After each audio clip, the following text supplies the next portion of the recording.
Ramayana, Part 30, Jatayu's Resistance. As Sita was being forcibly taken by Ravana, she saw a huge king of birds. She recognized him as Jatayu, the friend of Dasharatha. When Sri Rama and Lakshmana came to the forest, Jatayu had given an assurance of whatever help he could extend. Sita cried with all her might, "O Father Jatayu, look at my plight. This Ravana is carrying me away in the absence of Rama and Lakshmana in the ashram." Jatayu heard her cry. He was deeply moved by the misfortune which had overtaken the beloved daughter-in-law of his dear friend. He was old, but he was determined to encounter Ravana. So he soared high with his huge frame and checked Ravana. He said, "Ravana, your end seems to be at hand, or else you would not have attempted this evil adventure. It is unrighteous to abduct another man's wife. Leave Sita in her hut and return to Lanka." But Ravana turned a deaf ear to the words of the bird king and proceeded in his chariot. Jatayu was enraged. He obstructed the chariot. His was an enormous body. His wings were huge like the waves of the ocean. Jatayu covered the chariot completely with his wings. He began to harass Ravana with his long claws and his beak sharp as a spear. Flapping his wings wildly, he struck at all the 10 heads of Ravana. Jatayu was old, but his prowess was not inconsiderable. Ravana could not bear his onslaught. He then unsheathed his sword and began to fight.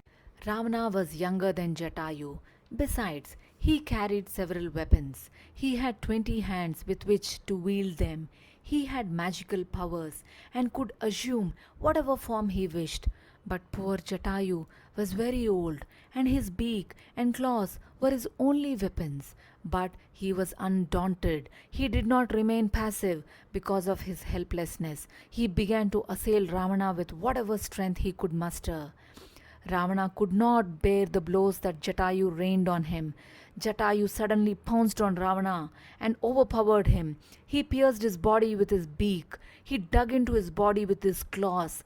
By the time Ravana could take up his weapons, Jatayu had wounded him all over. Furious, Ravana unsheathed his sword and lunged at Jatayu. He pierced him with his spear. He also shot arrows at him.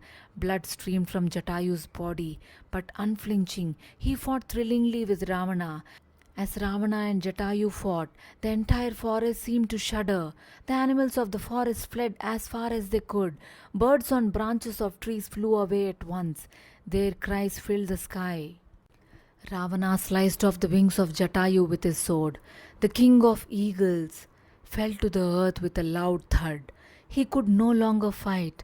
Blood flowed out of his body like a stream.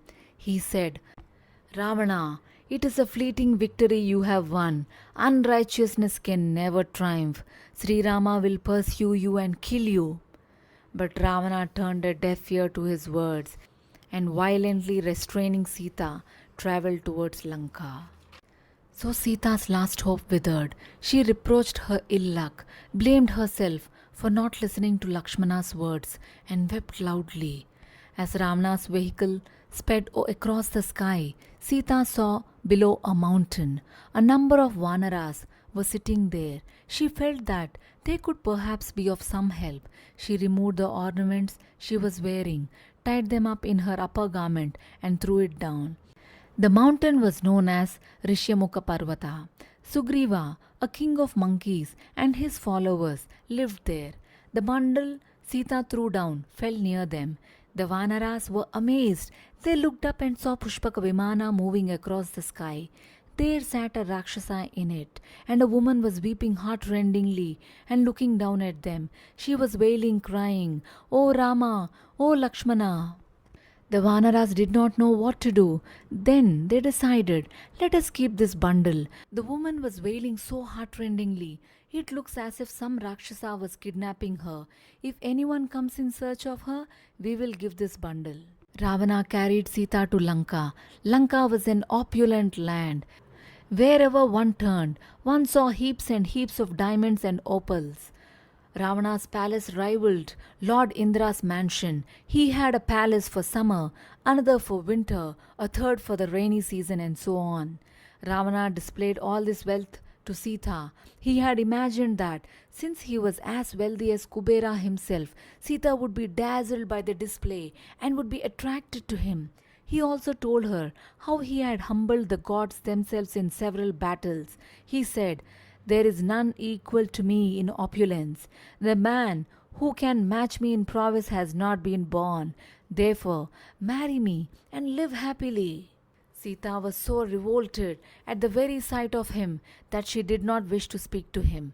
She felt it was a sin even to look at him. She placed a blade of grass before her, as if to indicate that was all his wealth was worth. Looking at the blade, as if she was addressing it, she said, "You Rakshasa wretch, I have told you this in so many ways, but you seem incapable of understanding this. Yours may be a vast empire, you may be immensely powerful, you may be the equal of Kubera in wealth, but none of this can allure me. I am a married woman, and Sri Ramachandra is my husband. He is my God. I shall not look at any man except him." Ravana, it is not right to test a chaste wife. It will not do you any good. Do not imagine that Sri Rama is an ordinary man. You know not his prowess. It will suffice if he empowers a blade of grass with a spell and hurls it at you. The entire city of Lanka will burn and turn to ashes. You are a stranger to Sri Rama's wrath. By your action, you have brought sheer devastation on your land. Sri Rama will come with Lakshmana and grind you and your soldiers into mere powder.